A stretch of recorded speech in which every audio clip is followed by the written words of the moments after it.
I want to begin carefully tonight because what I'm about to share can easily be misunderstood if it's received through fear instead of discernment.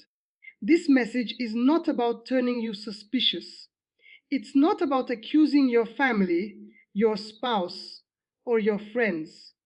And it is absolutely not about seeing demons behind every disagreement.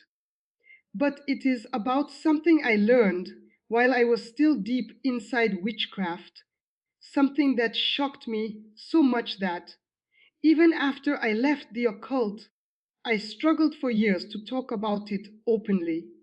Most spiritual attacks do not come from strangers. In the occult, we were taught a principle that never failed. Influence travels through proximity.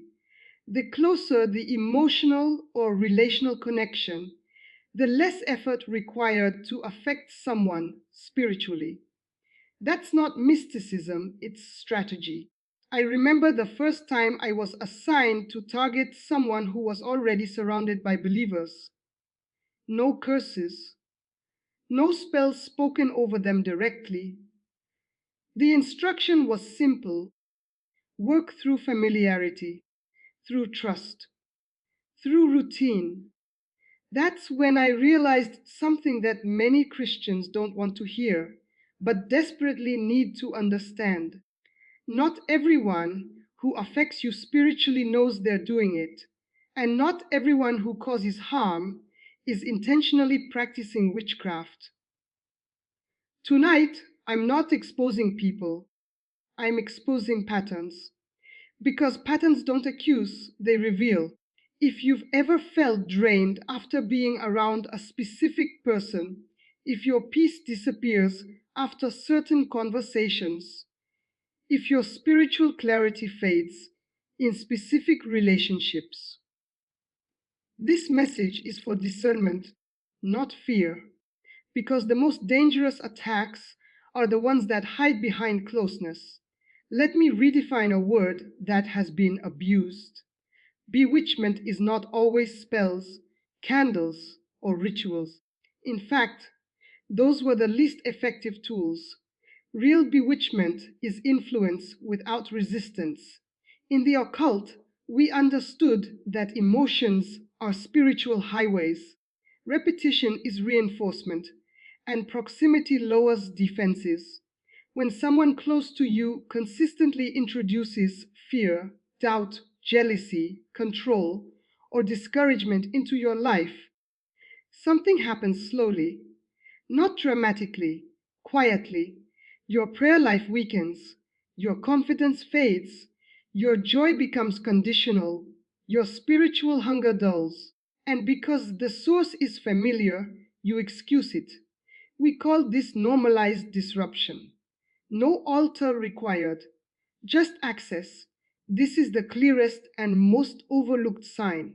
You can be full of peace, clarity, and confidence until you interact with a specific person. Afterward, you feel unsettled, confused, heavy, not necessarily angry, just off. In witchcraft, peace disruption was a primary goal because peace is a form of protection. When peace leaves, discernment weakens. This doesn't mean the person is evil. It means something about the interaction consistently pulls you out of alignment. Pay attention to patterns, not personalities. One of the most effective tools we used was spiritualized concern. Statements like, I'm just worried about you. I don't think God wants that for you. You're changing, and not in a good way. These words sound caring, but they plant doubt. They undermine confidence. They subtly redirect authority away from God's voice and toward human approval. Control doesn't always shout. Sometimes it whispers with a smile. When someone consistently positions themselves as the interpreter of your obedience, something is wrong. This one is painful. When you grow spiritually, some people celebrate, and others become uncomfortable.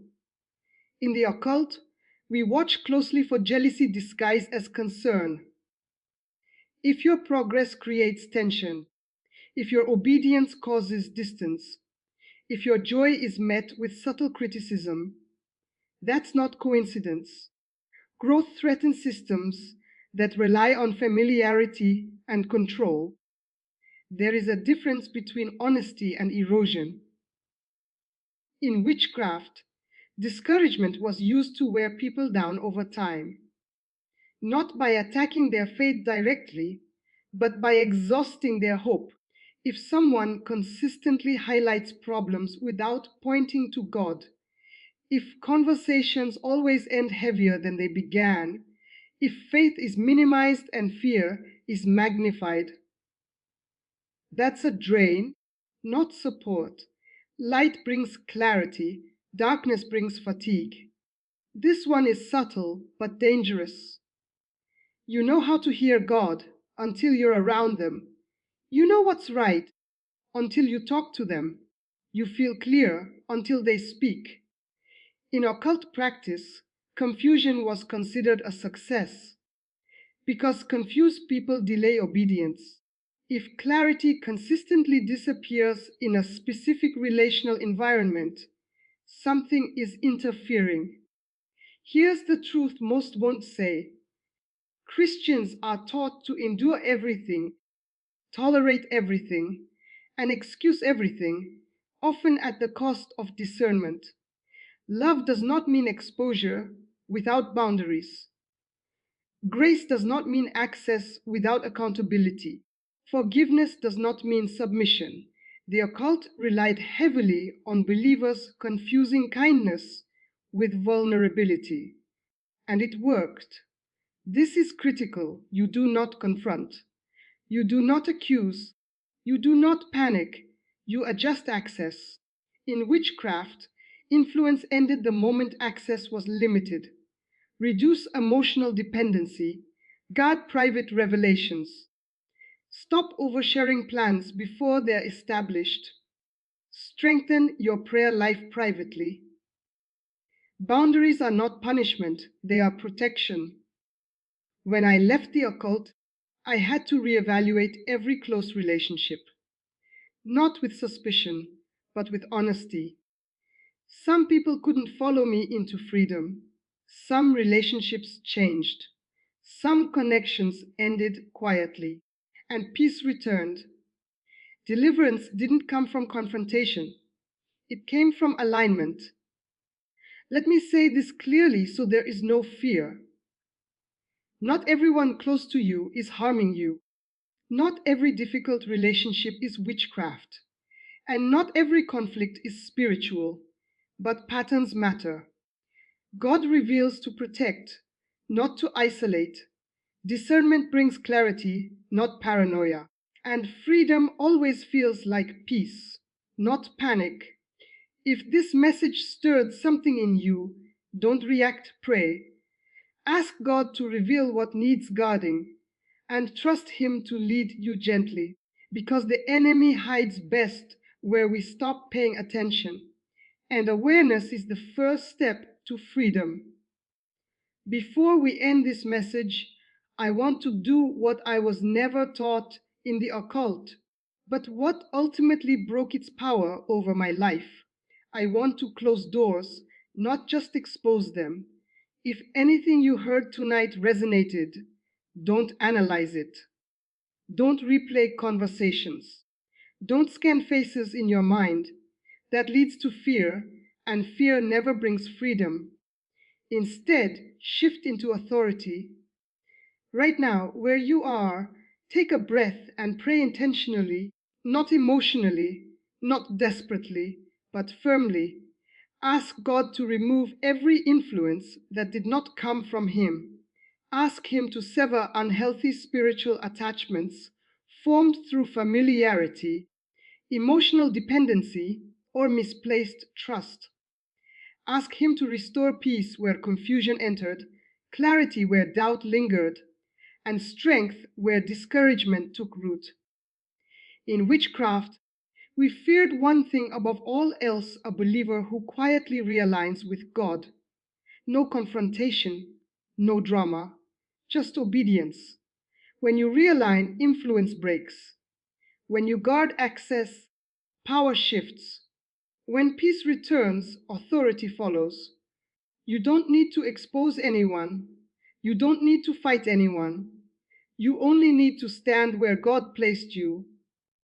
And when you do, every hidden influence loses its hold without a word spoken. That is freedom. That is discernment. And that is how every door quietly closes.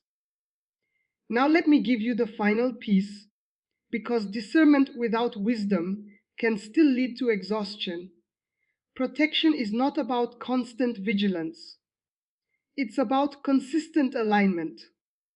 In the occult, we avoided people who were steady, not loud, not dramatic, just steady. People who didn't overshare, didn't explain themselves excessively, didn't seek validation, and didn't react emotionally to pressure. Those people were difficult to influence because their center was fixed. This is how you stay protected. You stop narrating your inner life to everyone. You stop seeking agreement for what God already confirmed. You let fruit speak instead of defending your calling. You choose peace over proving a point. Most spiritual interference feeds on reaction. When there is nothing to react to, momentum dies. You don't need to cut everyone off. You don't need to withdraw from community. You simply tighten your inner circle and strengthen your private devotion. Read the word quietly. Pray without announcing it. Worship without performance. Rest without guilt. Fear scatters. Discernment settles. If you live alert but calm, grounded but open, guarded but loving, you become spiritually unmovable. And that is the kind of believer the enemy stops trying to manipulate. Not because you're hidden, but because you're no longer open where it matters most.